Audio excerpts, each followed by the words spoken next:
Assalamualaikum warahmatullahi wabarakatuh. Bapak Ibu sekalian, apakah Anda merupakan salah satu orang tua yang masih kesulitan membedakan antara bahasa reseptif dan bahasa ekspresif? Berikut dalam video ini saya akan memberikan pemaparan perbedaan antara dua keterampilan tersebut. So, simak videonya sampai selesai.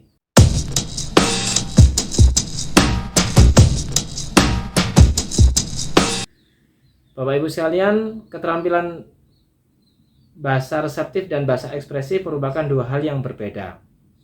Baik, saya akan mulai dari pemaparan bahasa reseptif. Bahasa reseptif merupakan kemampuan seorang anak dalam memahami bahasa, memahami instruksi, memahami pernyataan, memahami pertanyaan, memahami percakapan.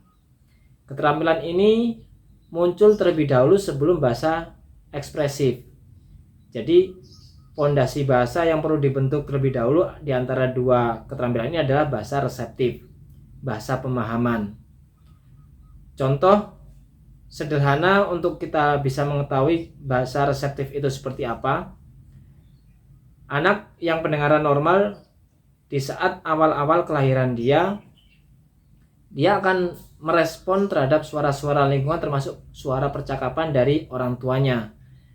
Bentuk responnya bisa berupa tersenyum atau melokalisir atau juga mungkin kaget, ya, untuk menunjukkan bahwa dia memang ada respon tertarik terhadap suara-suara yang muncul dari lingkungan dia. Kemudian kalau secara verbal, anak mulai memiliki kemampuan bahasa pemahaman terhadap kata-kata verbal dimulai usia 9 bulan pada umumnya, yaitu mereka memahami atas panggilan nama dia sendiri. Ketika orang tua dia memanggil, anak itu mungkin akan menoleh, kemudian bisa juga tersenyum, menunjukkan bahwa dia tertarik ketika nama dia dipanggil. Kemudian bisa berkembang pula ketika ada instruksi dada, dia melambaikan tangan, kemudian mendengarkan kata tepuk tangan, dia akan menepukkan dua telapak tangan dia. Itu contoh sederhana respon anak yang menunjukkan bahwa dia memiliki bahasa reseptif, bahasa pemahaman yang responnya dalam bentuk tindakan. Dan memang itu tahap yang biasa, anak merespon dalam bentuk tindakan itu merupakan tahapan yang normal. Tapi nanti lain kesempatan di masa mendatang, anak tentu akan memiliki kemampuan merespon pemahaman dalam bentuk verbal, dalam bentuk kata-kata, yang ini nanti disebut dengan bahasa ekspresif. Yang ini biasanya mulai muncul antara 1,5 sampai 2 tahun. Biasanya yang paling sederhana adalah ketika ditanya apa ini, apa itu, anak bisa menjawab benda apa yang sedang ditanyakan. Tentu setelah modalnya bahasa reseptif anak itu punya terlebih dahulu. Itu tadi bahasa reseptif. Sekarang bahasa ekspresif. Bahasa ekspresif merupakan kemampuan anak dalam mengkomunikasikan sesuatu, mengekspresikan ide, gagasan, pemikiran, kemauan, keinginan dia dalam bentuk kata-kata ataupun kalimat. Seperti yang tadi saya katakan bahwa ekspresif itu muncul setelah bahasa reseptif, ya. Jadi reseptif muncul lebih dulu, baru kemudian muncullah bahasa ekspresif.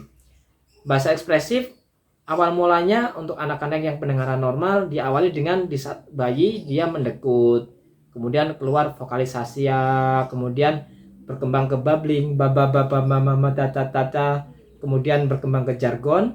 Jargon itu merupakan komunikasi anak tapi masih belum jelas maknanya. Sebenarnya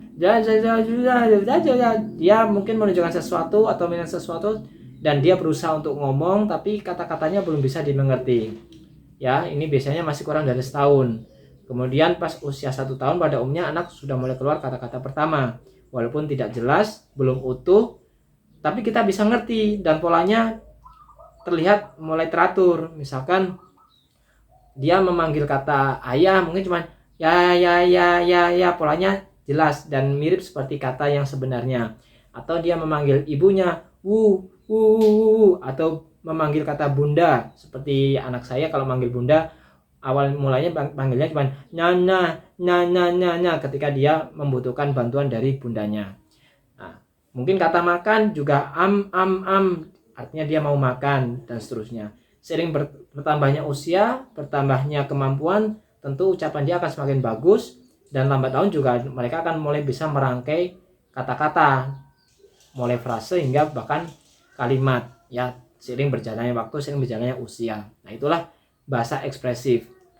Di antara bahasa reseptif dan bahasa ekspresif, tentu yang paling mudah diketahui adalah bahasa ekspresif ya, karena kita bisa mengetahui dengan jelas dari apa yang anak katakan. Namun bahasa reseptif ini agak sedikit lebih rumit, dan sebenarnya juga bisa kita lakukan ya. Hal yang termudah adalah ya kita memang menyediakan media ataupun bahasan yang akan kita gunakan untuk bercakap-cakap dengan anak, kemudian kita bisa lontarkan semacam instruksi sederhana, ataupun kita pancing dengan pertanyaan-pertanyaan sederhana, atau kita ajak ngobrol dengan obrolan yang sederhana, dengan harapan apakah anak ini bisa merespon secara tindakan ataupun verbal yang menunjukkan bahwa dia paham atau belum ya. Jadi sederhana seperti itu. Seperti tadi, kalau misalkan dipanggil nama dia nengok, berarti dia paham gitu. Kalau misalkan anak dipanggil nama dia bilang apa, berarti dia sudah mulai menggunakan bahasa ekspresif, bahasa verbal ya. Tapi tentu tadi tahapannya adalah bahasa reseptif dulu, lalu kemudian bahasa ekspresif. Kemudian untuk kasus yang bagi Anda orang tua dengan anak pengguna teknologi pendengaran, baik alat bantu dengar maupun implan koklea yang memang alatnya sudah mengcover sesuai dengan kebutuhan gangguan pendengaran putra-putri Bapak, tahap awal yang perlu difokuskan di awal-awal mereka mendengar adalah bangun bahasa reseptif dulu. Stimulasi dengan suara-suara lingkungan, kenalkan dengan kata-kata sehari-hari, frase-frase sehari-hari ya, yang berkaitan dengan rutinitas ataupun aktivitas yang anak lakukan sehari-hari. Fokuskan ke situ, perbanyak kosakata, ajak bercerita. Ceritakan, bahasakan apa yang anak Anda lakukan, apa yang anak Anda lihat ya. Interaksilah dengan mereka. Anda tidak harus mengintervensi kegiatan mereka, tapi minimal Anda bisa mendampingi dan membahasakan, bercerita layaknya sebagaimana komentator bola. Adapun bahasa ekspresif, kembali lagi, nanti akan mengikuti setelah bahasa reseptif itu memang sudah dirasa matang, anak sudah cukup punya bekal bahasa reseptif yang banyak, hingga akhirnya nanti akan muncul ekspresif berikutnya. Saya tidak menyarankan dari awal Anda terlalu banyak memberikan latihan meniru. Memang meniru adalah tahapan untuk membentuk ekspresif, tapi ketika dari awal anak belajar mendengar tapi lebih banyak dibombardir dengan meniru, maka yang terjadi adalah kemampuan reseptifnya akan terlambat. Karena kita tahu bahwa ketika belajar meniru, biasanya kata-katanya tidak terlalu banyak ya. Jadi kata-katanya itu aja. Jadi terbatas, intinya terbatas. Sedangkan kalau bahasa ekspresif, kita bisa bahasa reseptif maksud saya, itu akan bisa lebih banyak kita gunakan. Misalkan kalau kita pegang air minum, kita bisa bicara dengan banyak kosakata. Oh, ini air minum, rasanya segar gitu. Kita minum air kalau pas lagi haus. Oh, adik haus ya, mau minum. Banyak kosakata yang bisa kita utarakan. Tapi kalau fokus pada imitasi, memang mungkin harapannya adalah agar anak bisa bicara lebih cepat ya. Dan kita lihat kata-katanya. Ketika ada air minum, mungkin hanya kita bilang minum atau air atau mau, dan itu kita ulang-ulang. Nggak mungkin kita terlalu banyak kosakata kita berikan pada anak untuk dia tirukan, dan itu jelas anak tidak akan mampu ketika mereka baru